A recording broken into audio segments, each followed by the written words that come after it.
certain, or could we be sure what the exact criteria for selection might have been? Expectations were high, perhaps too high. Nervous breakdowns during the thesis occurred. Once spring semester began, our initial discussions with Colin involved suggestions that he might offer, making it clear that we could reject them. Russian suprematism was offered in my case. Colin then suggested his preferred partie for the thesis project. Since I was designing a museum, he explained the partie of the Alte Pinakothek in Munich by von Klenze as the only viable museum organization. It became clear over time that to ignore this advice was impossible, because it was the basis for our debate for the remainder of the thesis process.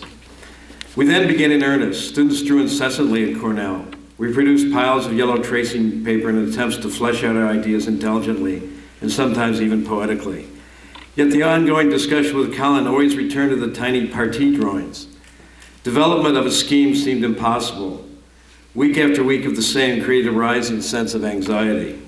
Colin continuously offering examples of buildings to look at that ranged from Italian Renaissance palaces to later buildings of Le Corbusier.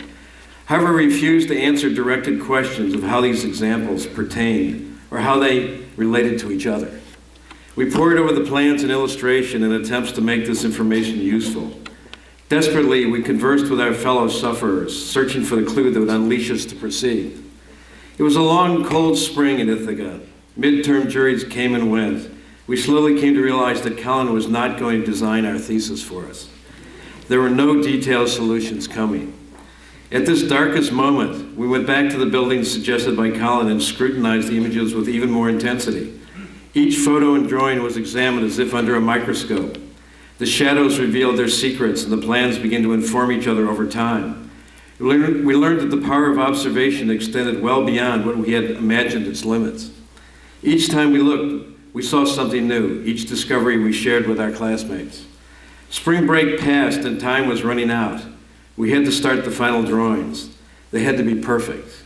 Like archaeological drawings, clinical yet seductively beautiful in their objectivity. Friends from other classes were recruited for help. This was a reciprocal agreement, knowing that I would have to return from graduate school in order to help them with their drawings.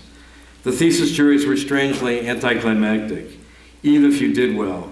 Burned out, we left town for elsewhere. Over time, however, it became apparent what Colin had managed to give us as our teacher.